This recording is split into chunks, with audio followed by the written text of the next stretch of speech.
Click করুন অ্যাপের bell আইকনে আর সাবস্ক্রাইব করুন এবিপি আনন্দ। সব সময় থাকুন খবরে। আনন্দ সকালে ফিরে এলাম বিরতির পর। আইনকে বুড়ো আঙুল দেখিয়ে আবারও শুরু আলুতে রং করার কারবার। রঙের ব্যবহার বন্ধের পক্ষে ক্রেতা বিক্রেতা সকলেই। রং না করলে বিক্রিতে ভাটা সাফাই আলু ব্যবসায়ীদের একাংশের। সরকারি নজরদারি এড়িয়ে কেমন ভাবে এই ঘটনা ঘটছে কোনো মন্তব্য করতে চাননি কৃষি বিপণন মন্ত্রী। কথায় বলে আগে দর্শনধারী পরে গুণ বিচারী। দেখতে সুন্দর না হলে বাজারে গিয়ে কোনো কিছুই আমাদের মনে ধরে না, তা সে আলুই হোক বা কাঁচা সবজি। আর এই সুযোগেই ফের সক্রিয় অসাধু ব্যবসায়ীরা। আইনকে বুড়ো আঙুল দেখিয়ে অবাধে রং মেশানো হচ্ছে আলুতে।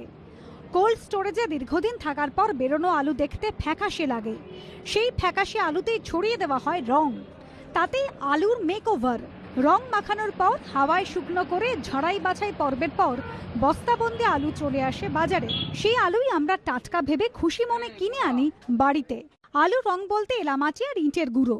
বিশেষজ্ঞদের দাবি, এলামাটিতে হাইড্রেটেড ফেরিক অক্সাইডের মতন খনিজ থাকে, যা শরীরের পক্ষে ক্ষতিকারক। তাই 2013 সালে আলু সহ বিভিন্ন সবজিতে কৃত্রিম রং মাখানো বন্ধ করতে নির্দেশ জারি করে রাজ্য সরকার। কয়েক বছর পর আবার ফিরে এসেছে পুরনো সেই রোগ।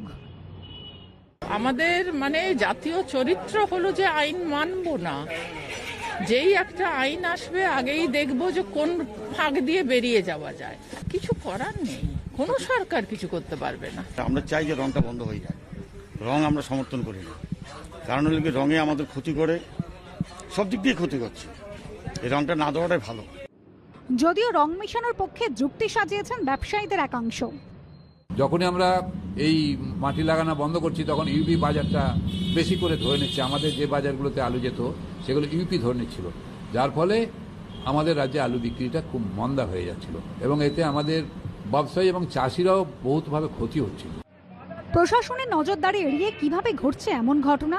কৃষি বিপণন মন্ত্রী তপন দাশগুপ্তের সঙ্গে যোগাযোগ করা হলে তিনি বলেন এ বিষয়ে কোনো মন্তব্য করবেন না। সঞ্চয় মিত্রের রিপোর্ট, এবিপি আনন্দ, কলকাতা।